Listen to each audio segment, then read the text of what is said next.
He's also a counseling psychologist, as I am. I don't meet too many counseling psychologists around, so that's terrific.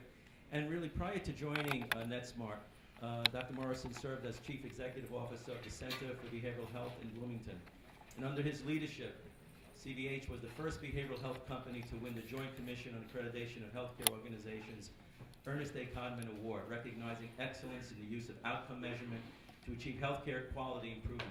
So in addition, CBH won another award for excellence in the implementation of electronic health records and an award for excellence in risk management. So in May 2008, CBH merged with 3 other community mental health centers, creating a multi-state provider organization serving many, many consumers annually. To integrate and manage research and information technology services for the merged entities, a new corporation, Centerstone Research Institute, was formed, and Dr. Morrison was named as its CEO. So he was responsible for integrating 4 EHRs across 2 states into a single, homogeneous, internally managed EHR, utilized by many, many employees and many clients. Join me in welcoming Dr. Morrison.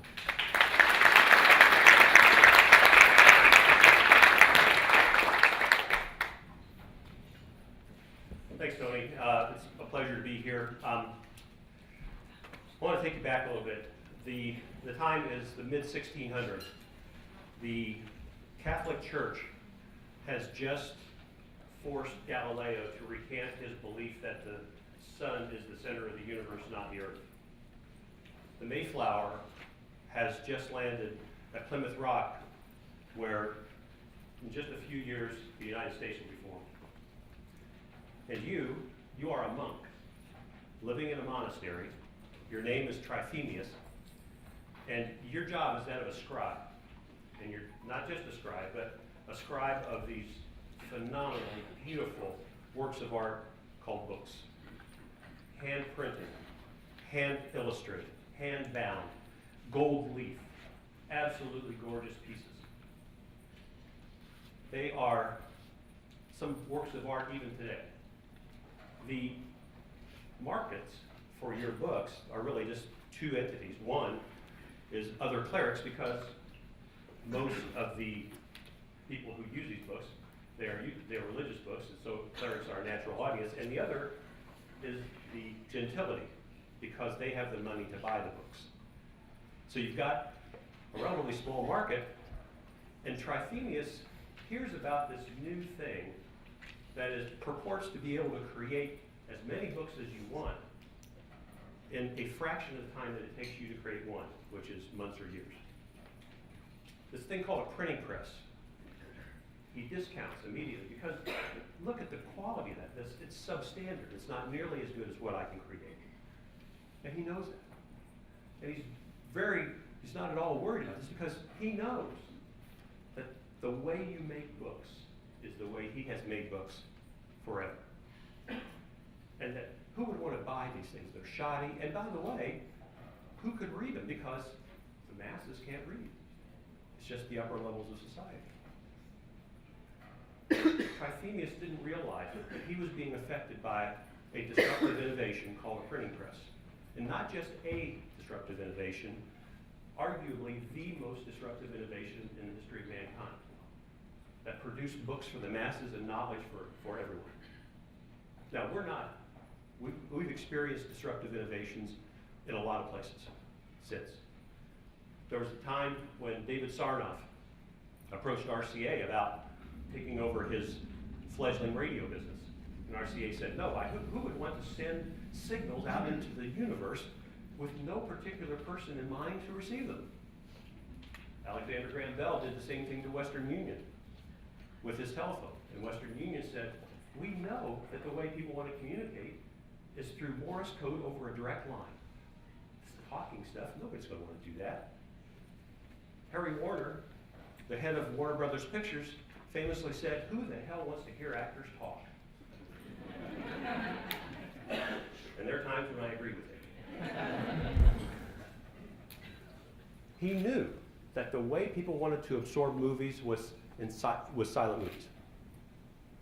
In 1997, the head of digital equipment company, Ken Olsen, said, there's no reason for anyone to have a personal computer in their home. And in 2007, Stephen Ballmer, the head of Microsoft, said, there's no chance that the iPhone is going to take off. Just yesterday, I read in the paper that the cabs in London have gone on strike and are blocking traffic in protest of Uber, which is a disruptive innovation of transportation. Now, healthcare has seen this too. There is a Dr. Lewis who was the founder, one of the first outcome studies ever done where he compared two treatment interventions, actually a treatment intervention and one without it.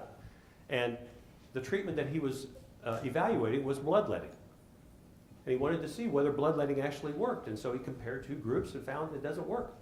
Well, the bloodletters, not surprisingly, weren't too shot up about this idea. Much like trithemius, they're saying, you know, you cannot substitute numbers to make decisions about things like this when we have this art of triphoning that is the state of the art of care. This is an art, not a science.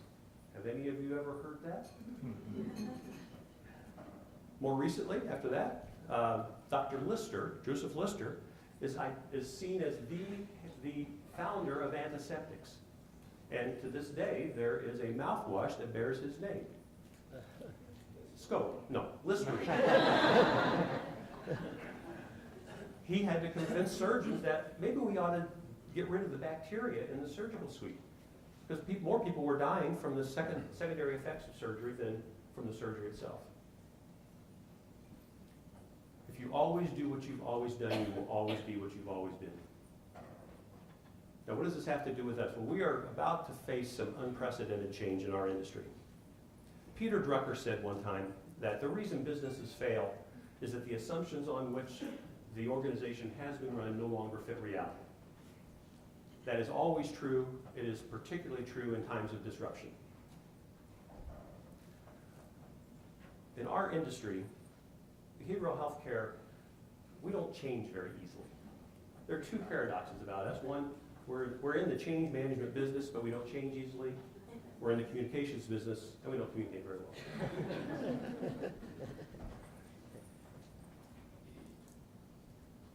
When I think about how we change at a rate somewhere between the Catholic Church and the Kardashians. And I'm not sure why that is. I mean, one reason might be because we are still a young science. It hasn't been that long ago that we were asking the question, does this therapy stuff work? It does. Now we say, are there certain kind of treatments that are superior to others? Well, if you are an evidence-based person, evidence-based treatment person, you'll say absolutely yes. If you are a common factors person who believes that the therapeutic effects of psychotherapy are based on those things that are common across all good therapists, you'll say no. And if you're a psychoanalyst, you'll say, why do you ask?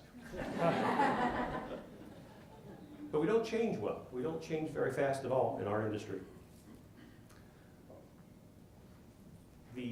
One of the things that is disappointing to me is that we have, at times in this industry, been radical influencers of change. We wanted things to change. We were adamant about change. We were dissatisfied with the status quo. We had a fire in our belly about wanting things to get better. And somehow we lost that. Somewhere along the line, the fire of dissatisfaction has cooled to the embers of complacency. And again, it's partly because if you always do what you've always done, you'll always be what you've always been. So what are these changes? What are these big things I'm referring to? Well, one of them, it's this movement that you may or may not have heard of called primary care integration. Unless you've been living under a rock, you probably know about the importance and the value of primary care integration. However, what a lot of people don't realize is that almost every piece of research, which has been shown to be good on this, by the way, requires a clinician from a behavioral health organization to go to a primary care setting or vice versa. That's physical integration, and that's fine. It actually does work, but the problem is we do not have enough of these folks to make the jump across the fence. So the solution will likely be some form of virtual integration. We will likely be required for Tony and I to maybe both, he's a primary care doc and I'm a behavioral health professional, and we're both treating someone. I never have to meet him if I can communicate clearly about the treatment planning process and share information about a client. That's virtual integration that's starting to happen already in health homes. Diagnostics are going to change. Now, it's interesting when you think about diagnosis in our industry, because, you know, at the end of the day, diagnosis for us is nothing more than an agreed upon set of signs and symptoms that we have agreed to call something. So if you do this and you act like that, we're going to call that schizophrenia. And if you do this and you act like that, we're going to call that depression. And that has helped us get better communication about what we're working on. Our reliability of communicating has gotten better, but somehow we came to believe that this thing called schizophrenia was a real thing. And so we started looking for the genetic roots and the neurological roots for schizophrenia, and after 20 years of looking at genetics, we found nothing. We have not found, we looked for the gene that would cause schizophrenia, and it doesn't exist. But what we did find, which was exciting, is we found these things that are little pieces of genetic code called SNPs, single nucleotide polymorphisms. Now you know why they call them SNPs. And they are just little chunks of genetic code that control the metabolism of many, many things in your body, including medications. And for our purposes, there are 14 of these things that control the metabolism of psychotropic medications. Well, that's interesting, Denny, but why does that matter? Well, just think about this. If you could do a genetic test on someone and find out that they will only respond to certain types of antipsychotics, then all of a sudden now, instead of doing the traditional decision tree, try drug X, if that doesn't work, try drug Y, if that doesn't work, try drug Z. If you knew ahead of time that this person is never going to respond to drug X and drug Y, go straight to Z, you've now prevented 2 treatment failures and possibly 2 psychotic episodes. We can do this today. This exists now. Think about IBM's Watson. Remember on Jeopardy, IBM's Watson won using natural language processing, and it was a big deal. Imagine taking the computing power of a big data set, and big data is a big word now, using that data set to help us do better treatment diagnostics and interventions. They're doing this with cancer. They have now, IBM has worked with cancer researchers, and they've taken every bit of information there is in the world about cancer and put it into Watson. Every iota of knowledge is stored, and they're focusing on that on making better treatment decisions, better treatment interventions. Imagine if we could do that for us. This big data stuff is going to affect us not just in diagnostics, but in treatment interventions as well, in treatment planning. You know, treatment planning now is an event, but treatment planning in the future will be this consistent process that happens every time you see somebody. And sometimes when you don't see them, because we'll see them virtually. The information that gets fed into this can make a constant update of the treatment planning process. And you don't have to think about every 60 days or 90 days. We can do better than that. We know that peer support is helpful. The next iteration is going to be virtual peer support. We don't have to have people going to physical locations for peer support. They can do it online. And the best ones will have a safety net that if somebody starts to decompensate or they're getting bad information online, that a clinician can help that person. We don't have that in many cases just yet. It's the digital natives, the people who grew up never knowing that there weren't computers around, that are driving a lot of this. And they're saying to us, I can do my banking online, I can order my food online, I can do my accounting online, I can get my taxes done online, but when I want your services, I have to come to your site and sit down and talk to you face to face. Why is that? And we do not have a good answer for that question, because we don't have to do it that way, but we have. And of course, the billing drives a lot of those decisions. These are all technological solutions for what we're trying to change here. The challenge is going to be really in terms of the whole field of consumer-directed healthcare. When we talk about consumer-directed healthcare, we use the term recovery. But that's really, in the broader sense, that's consumer-directed health, where the onus of responsibility goes to the person to help them take care of their own lives. It's going to happen for you and I as healthcare consumers. It's happening to our clients. We call it recovery, but the bigger healthcare system calls it consumer-directed care. I've talked about this in terms of the technology, and the technology certainly is important. There's no question. But the implementation of this, of technology, is simple compared to changing the attitudes and culture of people to make them more alert to the idea of consumer-directed health.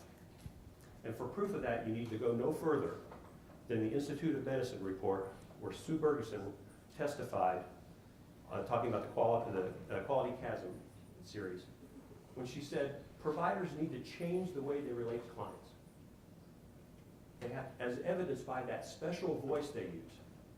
It's that voice that treats us like somewhat retarded children. It's that voice that says, I am not a part of your healthcare. I am not a partner with you in your healthcare. It's the voice of learned helplessness. Now, I don't know about you, but when I think about where we ought to go, it seems to me that we want something to change. We want new things to happen. When I think about the future and where I want to go, I think the challenge to us all is going to be, are you going to be an agent of change, or are you going to be an agent of the status quo? Are you going to be a force for disruption, or are you going to be a force for keeping things the way they are? Are you going to be like our friend Trithemius, who missed the biggest disruption in the history of mankind? Or are you going to be more like Steve Jobs, who created some of the biggest disruptions in our lives? You know, Steve said at one point, I want to put a ding in the universe. So I think the challenge, the question to you is going to be, will you always be what you've always been, or are you going to put a ding in the universe? Thank you.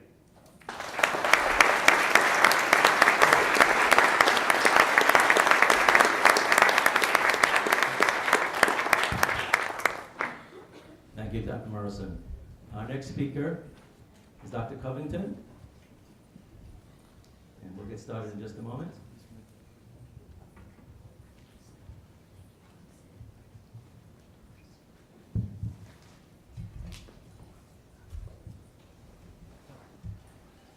Okay, let me tell you a little bit about Dr. Covington.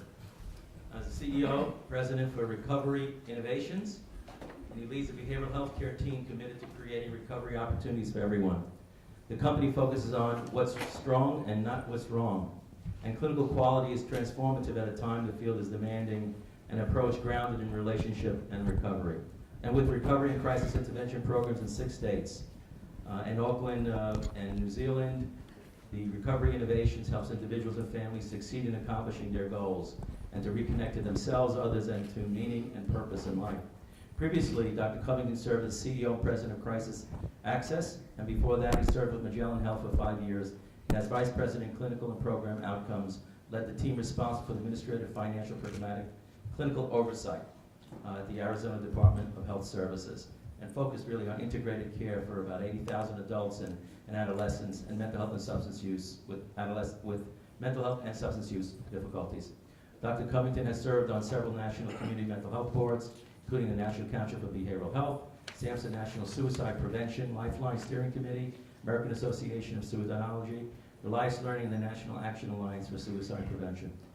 Please join me in welcoming Dr. Covington.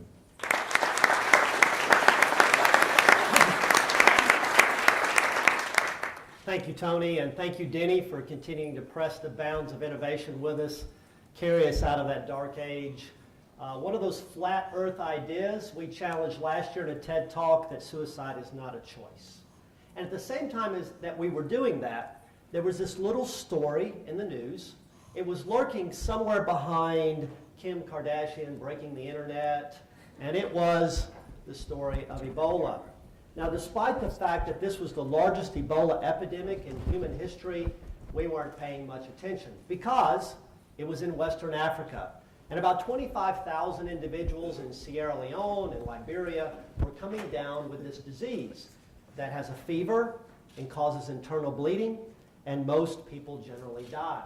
In fact, 10,000 individuals died, including many healthcare workers. It wasn't on our radar, but all that changed on September 30th. Why? Because the Center for Disease Control reported that a Liberian national visiting his family on U.S. soil contracted Ebola. And then he went to Texas Health Presbyterian Hospital to be treated, where 2 nurses 2 weeks later contracted that same disease. Now, our response was the same as any capable, thoughtful, intelligent nation. We panicked. We basically did the equivalent of twirling around 3 times, yelling at the top of our lungs, running down the street saying zombie apocalypse, and envisioning the total breakdown of society. The spread was uncanny fast, unlike any we've ever seen. Now, not of the disease, but of the irrational fear. Now, I want you to raise your hand if you thought that this was coming to a community near you. Oh, you're lying. The Boston Globe reported on the truth that half of Americans thought there would be a widespread epidemic, and 1 in 3 of you thought somebody in your family might be impacted. In fact, a nurse from Maine, now she was a teacher actually, not a nurse, she was a teacher. She was placed on a 21-day leave of absence. Why? Because a portion of her protective gear was showing her neck when she was in contact with Thomas Duncan? No. Because she was at a conference in Dallas, the same city where Duncan was. Unbelievable. And no surprise, as a result of this, there was discrimination reported in Time magazine against African youth. Now, Ebola didn't hold exclusive claim to the concept of contagion in 2014. One of the other major stories was the death of beloved actor Robin Williams last August. There was a tremendous national dialogue and an opportunity for us to get it right, for us to begin to talk about the unspeakable. Instead, and oddly to me, the suicide prevention field and us in behavioral health, we got more attention for our response to this tweet from the Academy for Motion Picture Arts and Sciences. It's a picture of Aladdin hugging the character that was voiced by Robin Williams and saying, "Genie, you're free." It was seen by over 70 million individuals. Now, I don't doubt that this tweet actually gave some comfort to many of us who felt like we had lost someone we knew, that we had grown up with. But it also prompted the Washington Post to express concerns about social media and the news. The New York Times went so far as to have a major article on the suicide, the contagion of suicide. And it warned about a phenomenon that they said was backed up in science. Now, this is the same New York Times that had incited national panic around Ebola, along with the rest of the press. But they said there are 4 things to look out for. We want to be really careful about prominent and repeated coverage of suicide. We want to make sure we don't put the title of a magazine article or newspaper article having suicide in it. We don't want to talk about the method that someone used, and we certainly don't want to give the sense that suicide is a form of escape. This belief argues that vulnerable people are impacted by this information in a negative way. Our response to Ebola was to run and scream. The response to this idea that suicide is contagious has continued to keep us in silence. Let's ignore it. Let's not talk about it. Last year, we as a nation panicked when Ebola came to our ground. So much so, how many of you remember the helicopters and reporters tracking a nurse who had treated individuals in Sierra Leone, and she was on a bike ride and defying a quarantine order by the judge? We had a huge national dialogue about keeping individuals that might risk us away, protecting us, protecting our families. Suicide may, in fact, be the last true stigma. It doesn't need any help. and yet that's what we did. Discrimination and stigma are associated with both, and were in 2014. We have this feeling that we want to quarantine. We want to protect ourselves and our family. We want to create distance between us. Now, fear is not based upon facts, not always. And what tended to get lost in this discussion was the actual risk of contagion. Now, disease scientists use a metric called R0. It has to do with the reproductive rate of a disease. And it's based on an estimate, if someone gets ill, how many people on average are they likely to infect? It takes into account the risk of exposure, the number of susceptible persons in a community, how much time it takes between exposure and contagion. It looks at all of that. And using this scale, one of the most infectious diseases is measles, which is transported through the air. And we're just now winding down a measles epidemic that occurred last December in Disneyland. In fact, over 150 individuals in California and 5 other states were infected with measles. But think about other diseases, HIV, AIDS, which is transmitted through sexual contact. On average, a person with HIV will infect 2 to 5 other individuals. In 2003, when we had the SARS epidemic, the one that led to the famous Soderbergh Contagion movie, when all of us wanted to buy, the hand sanitizer. Same thing, 2 to 5 individuals.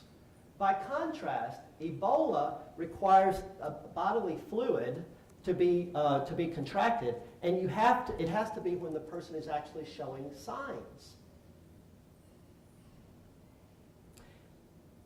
It's much more difficult for it to spread this way.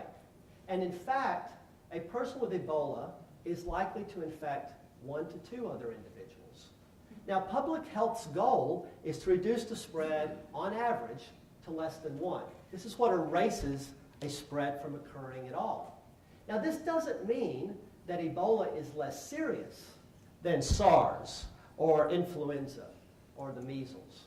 It just means it's much less likely to be transmitted to someone else. In fact, it's the least communicable of infectious diseases. Is that what you heard in the press? Not at all. Despite the hysteria after this story, how many more individuals on U.S. soil contracted Ebola? 1. Now, suicide simply does not have an R0. It has no reproductive rate in the same way as contagious diseases, despite the way that the press and we have talked about it. Dr. Madeline Gould from Columbia has disproven this myth that we will infect someone with an idea of suicide by asking them about it that they didn't already have. It doesn't really take place that way. Think about youth sex education. This idea that if we don't tell kids, adolescents, about birth control, they won't think of the idea. They won't go that direction. And yet, at the same time, researchers do struggle. They struggle about, we sometimes see deaths that occur in escalated numbers after a prominent and well-reported media figure or other revered person. It also happens in small communities where someone dies and other individuals who are known to them die. So what's happening in that? In this map, we see a cluster of suicide deaths that occurred outside of Dublin, Ireland. A 17-year-old girl ended her life by suicide around Christmas. And in the spring, the larger red dots represent 3 young 13 and 14-year-old girls who ended their life within 3 weeks of each other. They knew each other. They had friends in common. So what is occurring? If they're not giving each other the idea of suicide, what is occurring? Now, those 3 young girls had the same genetic DNA that all of us have. We inherited through millions of years adaptations. We've got 2 legs. Those 2 legs are from outrunning things like this. If we can't outrun it, we have 2 fists that we use to fight. Now, many of you may not have used your legs to run or your feet or your hands to fight in the course of the last couple of years to stay away from danger. But my guess is the amygdala in the middle of your brain found something that it thought was dangerous, and it fired impulses that are exceedingly strong to keep you safe. Raise your hands again. Yeah. About 1/3 of you, that amygdala fired pretty hard last year during the Ebola epidemic. Those things are built into us. You know, it's been a decade now since Thomas Joyner wrote Why People Die by Suicide. And in it, he introduced us to the concept of acquired capability. The fact is, those 3 young girls were going through unbearable pain. Ashley Judd called it yesterday an inescapable hell. That pain that leads someone to want to do anything to end their life doesn't carry with it the ability to break through the security system that we have built in that protects us from danger, even if that danger is ourselves. Most of us simply don't possess the kind of courage and competency that it takes to face something as daunting as executing our own death. That's the reality that we miss. The survival, fight or flight, is down deep in each of us. It's in our cells and it's in our souls. Now,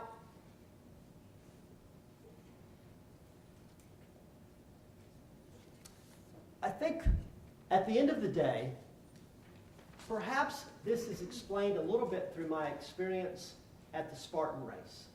How many of you have done a Spartan race before? It's a mud runner that's a little bit boot camp, kind of survival or survivor show, and 10K all rolled into one. And I was standing at the foot of this unscalable wall after 2 miles of the event. I'd never wanted to quit a race in my entire life until then. At that point, I thought it was more of a running race. It was more a boot camp with a little running thrown in. I had drugged 2 70-pound bags through an obstacle course. I'd been up to my neck in mud and water trying to climb out. I was exhausted. My body was limp. My forearms felt like, Popeyes. And I went up against that wall, and I think, that adorable puppy that Ashley Judd had yesterday, had he made a run at this wall, he might have done better than I did in my first attempt. And I stood back, and I put my hands on my knees, and I said, okay, great, where's the exit? Because I cannot get over that wall. I think that's where those 3 girls were. That's the place that 9 million Americans are in every year. They seriously contemplate suicide, but they don't know how to get over that wall, and so they go through their pain. They think about suicide, but they don't know how to do it. But as I was standing there and ready to kind of quit the race, something caught my eye. There was a middle-aged woman about a foot shorter than me that came dashing by. As if there were no wall in front of us. And her foot just made like, shooting an arrow straight into the bullseye. Her foot went right into that wall, and she catapulted, and somehow she got the tips of her fingers on the top of that wall. And then somehow she took her left leg, and she flopped it up, and somehow she got her toe on the top of that wall. And then she flopped over, and she was gone. And I said, look at there.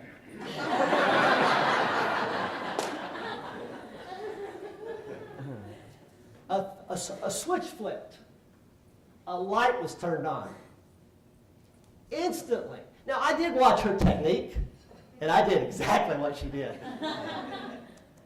But my whole world changed. I said, I can do what I thought 1 second ago I could not do. And I do think that's what happens when a 13-year-old I know, and I'm 13, and she's like me, and she got over that wall. Now there's danger. There's real danger. That's what spreads. It's not the suicide that spreads, it's the courage that spreads. Sadly. Now, Me Too is a phrase that Brene Brown used in her famous TED Talk about shame and past trauma. She suggests that those might be the most powerful words in the human language. But because of the silence, because of our fear, the words that people have heard about suicide have tended to be about those who died. It's been about those who scaled that unscalable wall and were able to extinguish their own pain, their own misery. They were able to deal with that place where our own ache, our own feeling of a lack of purpose in life, a feeling of being a burden to others, where that intersects, that anguish intersects with a abiding loneliness that hits into the soul. The people who've had that and gotten over the wall, those are the stories that we hear, and the only stories. But what if the Me Too wasn't that? What if the Me Too was the opposite? What if it was the individuals who found a way to survive, to battle, to hold on, to cope, to find a community? The suicide prevention field has invested a lot of time and effort in trying to control the media and make sure that the messages weren't negative. Maybe we've gotten it backwards. Maybe what we should have been doing was spending a lot more time getting stories out of people who lived. What if those examples were the ones that were more readily available? What if the 3 young girls in Ireland, outside of Dublin, had heard Desiree Stage this week talk about her experiences? I wonder if they would have said Me Too to her instead. That's happening now. Now, for decades, it didn't happen. I was at the American Association of Suicidology conference in Atlanta last week, and for decades, there were very few points of light in this regard at that conference. And 2 years ago, they launched a division representing people with lived experience and suicide attempts. And it became somewhat of a safe place. This year it went further and it became a brave space. And a lot of voices coming out. And at this conference, Desiree Stage talked about livethroughthis.org, where she's chronicled the lives of hundreds. Craig Miller talked about what it feels like. And DeQuincy Lezine talked about the Way Forward report. But their voices are being joined by a full chorus, and every one of these pictures represents an individual who's on that national stage now, driving their own story of survival.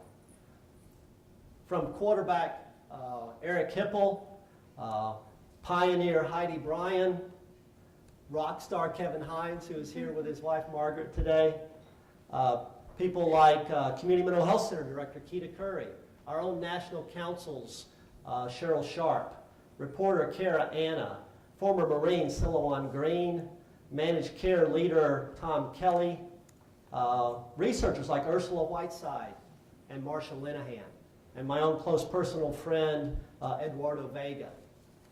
These individuals are creating a new environment. That measles outbreak, that occurred for what reason? Well, it's a little controversial, and it opened up a national dialogue, but the idea that came out was that we didn't have enough vaccination going on. Now, I'm not going to start that discussion here. But we learned in that process of a concept called community immunity. And it basically means if sufficient number of people are inoculated, for measles it's 92% of the population, you can prevent the spread at all. And I think we've missed out on that opportunity in this particular regard. What if we flip this metaphor? You know, when I did that Spartan event, the reason I did it at all was because my 5- and 6-year-old son saw people at the finish line jumping across the fire.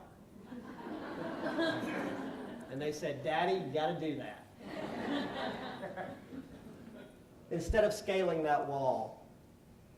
It's not suicide that's contagious. It's courage. Courage is infectious and it spreads. Help us get the news out. Help us give a voice to those with lived experience. Give them the microphone. Give them the stage. What if we had understood the facts of Ebola? Would we have panicked as a nation? Would even those 2 nurses have contracted if we had understood the science and facts of it? I doubt it. And what if? What if those 3 young teenagers had heard those stories? What if others who are right now feeling isolated and alone and in the closet because that's the environment that we've created? We've quarantined them. We've held them at bay. And if they dare go out on a bike ride, we have the helicopters and the reporters following them for defying how we've protected ourselves. It's time to flip the metaphor. It's time to talk about jumping the fire. Let's end the silence. Let's change the message and begin talking about the fact that suicide attempt survivors survive. Let's embrace that we are simply better together, and together, let's fan the flames of an epidemic.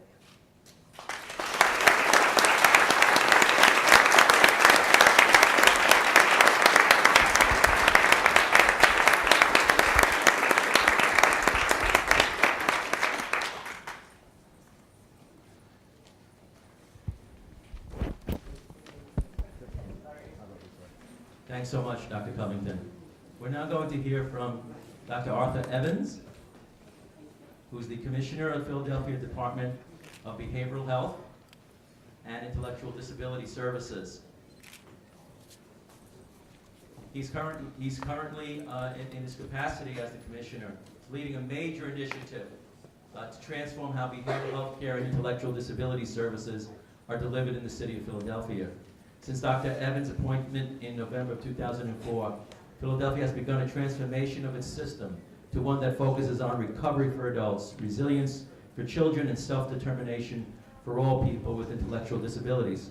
Prior to coming to Philadelphia, Dr. Evans was the Deputy Commissioner for the Connecticut Department of Mental Health and Addiction Services. And in this capacity, he has led several major strategic initiatives for the Connecticut behavioral health care system and was instrumental in implementing recovery-oriented policy framework addressing healthcare disparities and increasing the use of evidence-based practices. Please join me in welcoming Commissioner Arthur Evans.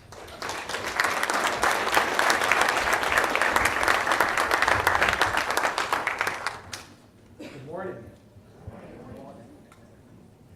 I am the oldest person. I'm in the oldest generation of my family. Both of my parents have passed away. All of my uncles and aunts have passed away. All of my cousins in the generation before me have also passed away.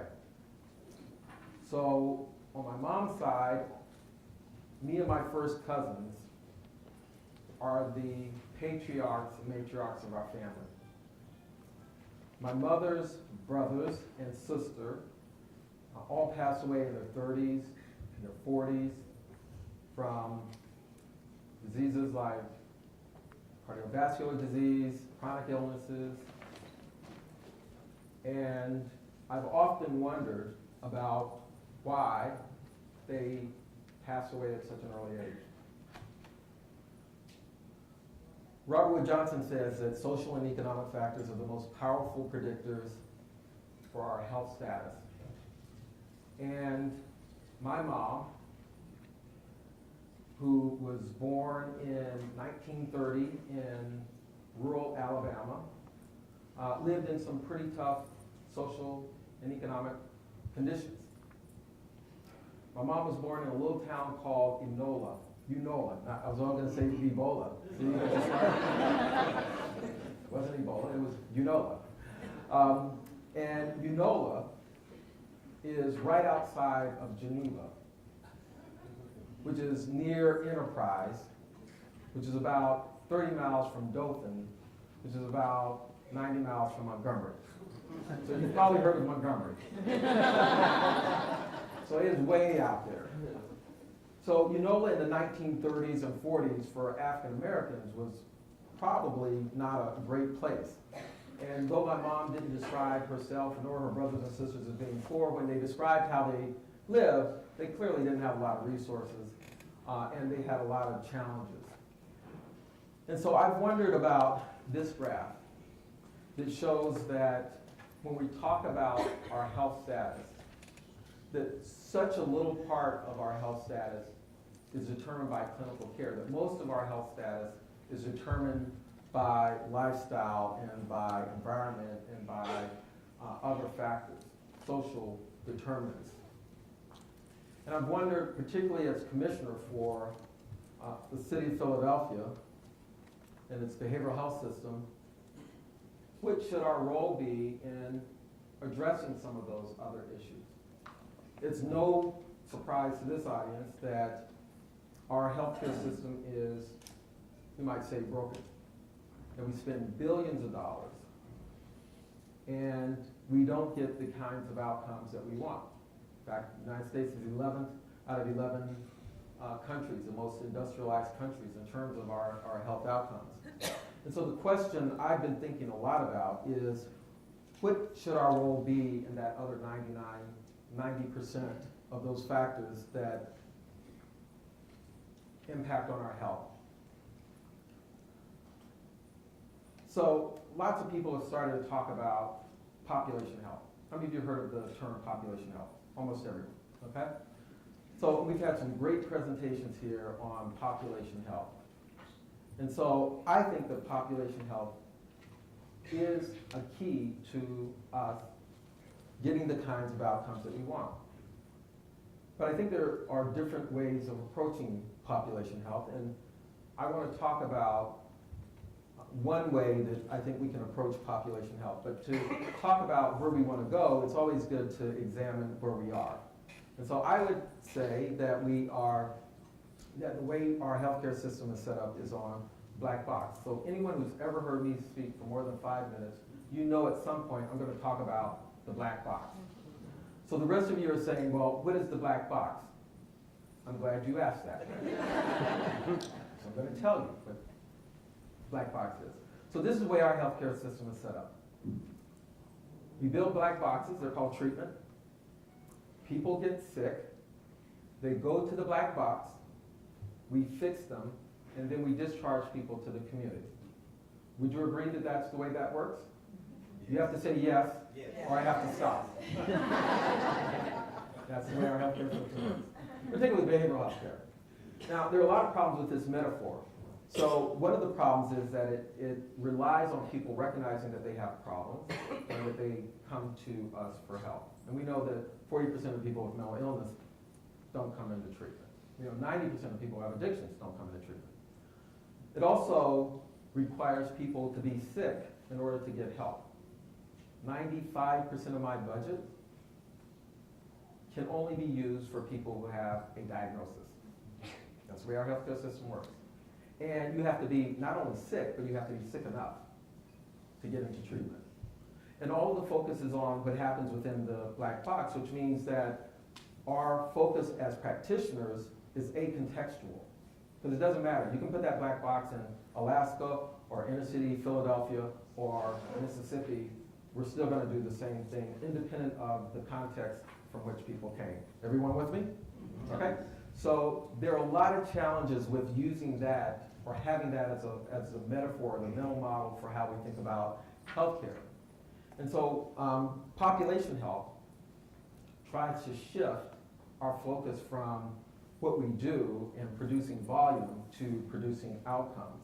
And by changing how we finance healthcare so that we free up practitioners to focus on outcomes and the overall health of a population, we can help get to the triple aims of population health and a more efficient system. So here's the point I want to make about population health. If you Google population health, you will come up with dozens of definitions. Let's try it. But if you look at all of those definitions, and if you look at what people are actually doing in terms of population health, I think there are two primary approaches that are beginning to emerge. The one is a managed care approach, and the second is a population or a public health approach to get to population health. So let me describe what the managed care approach looks like. So the managed care approach works something like this. I have a population as a managed care company that I'm responsible for. I'm going to stratify the population, figure out who are the people who are the sickest in the population, direct all of my resources at those individuals, particularly the super utilizers, and essentially ignore people who don't have a diagnosis.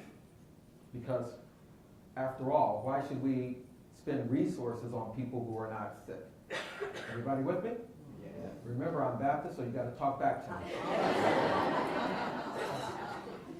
So, that is a good way if what you're trying to do is to save money and to use your resources efficiently. But I don't think that it gets to what we ultimately want, which is a healthy population, right? It assumes that if we treat the sickest, that everyone else is going to be healthy. Now, the other approach is a population health approach, or a public health approach.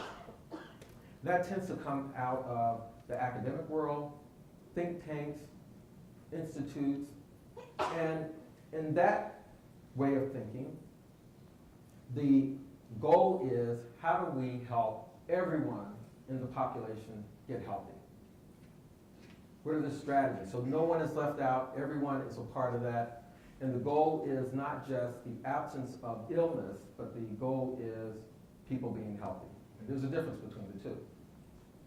So what I want to propose is that we have a choice as we're going into healthcare reform. And that choice is, will we continue to use the black box metaphor for how we think about population health, or will we move to a public health way of thinking? And so I want to give you a few examples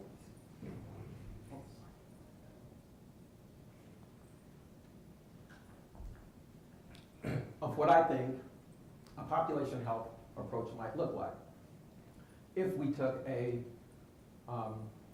public health approach. And so I think that there are 7 competencies that we will need as a field in order to move to a public health approach that gets to population health. And so what I want to do is give you each one of these competencies, and I'll pepper it with a few examples. So the first is the idea of working at the community level and not just the individual level. So begin to imagine with me if in your systems, in your communities, behavioral health professionals were starting to work not only with individuals, but really trying to do group level interventions. For example, in Philadelphia, one of the things we do is we use community participatory art projects, mural painting, to engage communities around a whole series of topics, like in this case, suicide. We had 1,000 people to work on this mural. And I sometimes joke that if we went into the community and I said, hi, I'm the mental health commissioner, I'd like to talk to you about suicide, and we get like 10 people. But we were able to engage 1,000 people in doing this mural. And we now have some research that was conducted by Yale University that shows that when we work in communities and do these kinds of community participatory art projects, it not only benefits the people who participate, but because we change the community, it changes how people see their community. It changes their feelings of safety and their feelings of social cohesion. And we know that those things are related to people's health. And so it's an example of how we can begin working at a community level, having community impact that ultimately we believe will have an impact on people's health. Secondly, what if we began to work further upstream? So rather than having a passive system that waits for people to develop, say, PTSD, recognize that and come to treatment, What if we began when there were traumas in communities, we began to go into communities like providers in Philadelphia are beginning to do, who are trained in psychological first aid in the immediate aftermath of those kinds of events, and provide information for people so that we both signal to people that there are sometimes reactions to those kind of traumatic events that can lead to later problems, and really educating people on how to access care. Or using a broader set of strategies. Most of us, how many of you are clinicians? Okay, a lot of clinicians. So most of us who are trained as clinicians, we know that there are essentially 2 or 3 things that we do in our field. Psychotherapy, psychopharmacology, maybe case management. Those are the tools of our trade. But there are a lot of other things that we can do, and in other areas of healthcare, we do that. So, for example, we do screening routinely. Now, I'm at that age where they screen me for everything. And one of the reasons that guys my age don't like to go to doctors is because they poke and they prod in ways that are not really, I would say, comfortable. So screening is done for my physical health, but we don't really do a lot of screening on the behavioral health side. What you see here, and actually this is version 1.0, but there's version 2.0 of a mental health kiosk that we are testing out in a retail pharmacy in Philadelphia. And the whole idea is to try to normalize behavioral health conditions. And so this sits right next to a blood pressure cuff. So when you go to one of those retail clinics, health clinics, you get your blood pressure. You can also get a checkup from the neck up, as Patrick Kennedy often says. And so the idea is to expand the kinds of things we do in order to reach out to people and to reach people that we would not ordinarily reach. Working with non-diagnosed populations. So this is the way our system works. We have 5% of the population who have serious mental illnesses, another 20% that have a diagnosis, and then 75% who are not diagnosed. And the question for us is, are there behavioral health needs for the 75%? All of us know, yes, of course, that the challenges that people experience are more on a continuum and not categorical. And so the challenge for us is, what kinds of interventions should we be doing for the rest of the population? Do we ignore people because they are not sick, or can we begin working with people so that we reduce the likelihood that they will actually develop disorder? The 5th competency that I think we need is to deliver health promotion interventions. And by that I mean, we know that that health is more than the absence of having an illness. And so, for example, one of the best predictors, and I know this group would know this, of health, psychological health, physical health, is having good social support. And so what if, as a field, we routinely help communities in strategies to help in developing social support, because we knew that that would be one way of inoculating people against stress and other things that might lead to behavioral health conditions. Number 6 is working in community and other non-clinical settings. So I gave you the example of screenings. One of the things that I really love that we do is screenings in communities. So when there are health fairs or those kinds of things, we have people set up a table, we have online screening or paper and pencil screening. And when we first started doing it, people said to us, you know, if you set up screening in a community, and we do this in places like train stations, no one's ever going to come. And what we found is the exact opposite comes. We have a big banner that says, how are you feeling today? And people come over, they want to talk, and invariably we have people who are at times suicidal, and we're able to intervene. And so if we're not working in community settings, we're going to miss a lot of people. And one of the other competencies we need is, how do we then go into communities, work in communities, and get out of that black box. And then the last principle is the idea of health activation. One of the things we do in Philadelphia is we support every potential walk or conceivable walk. This is the PROACT Recovery Walk. This walk started with 150 people. It's now 23,000 people. It's the largest recovery walk in the world. And it is really a powerful image to see 23,000 people in the streets of downtown Philadelphia who are walking and saying recovery is possible. And we know that that really helped for people who have breast cancer and other kinds of conditions. We think that's really important because it helps people to recognize, one, that there is help and hope, and that people can get better. So, these are 7 competencies. I think we can get there. And I just want to leave you with a little bit of the evidence, because what I didn't tell you is that as commissioner, I have both a public health role, because the mayor of Philadelphia appoints me, and his goal is to have a healthy Philadelphia. But I also oversee an $800 million managed care contract. And so I actually have to do both. And what I have found is that we can achieve our public health goals because we're doing all the things that I described. And what we're also doing is showing that by doing a lot of those things, we're able to reduce our costs, run a more efficient system, and improve clinical outcomes for people. This is one example of that. One of the things that we wanted to do is to reduce the number of kids in residential treatment, particularly kids who are in out-of-state treatment. We have seen the number of kids in residential care go precipitously down, but the number that I'm really pleased about is that we had 200 kids in out-of-state placements in 2006. Today we have less than 10 because we use public health strategies to build infrastructure within our city. So, I think that we have a really important choice as a field.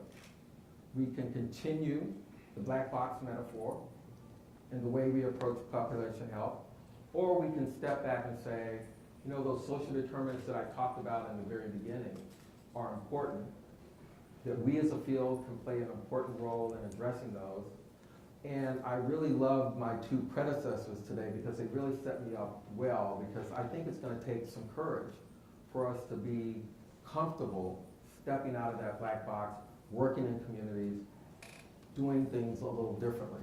And so I think it's time that we do that. I think we can actually make a difference in health outcomes in the same way that we have done for using recovery as a framework for how we think about behavioral health care. So I invite you to reimagine, for us to retool how we approach our work, and ultimately how we re-engineer. And I want to leave you with a quote from a Kenyan journalist, Boniface Mwangi, who said that the 2 most powerful days in our life are the days that you are born and the day that you discover why. Now, I want my kids to not be the matriarchs and patriarchs of their family at the age of 40. For one thing, that means I'm not around, and I'm not signing off on that plan. That would be not good, right? But also, because of my professional role, I think that we can make a huge difference in our communities if we can dare to change our paradigm. So I thank you, and I really thank you for being here on a morning of the end of a conference. So, thank you.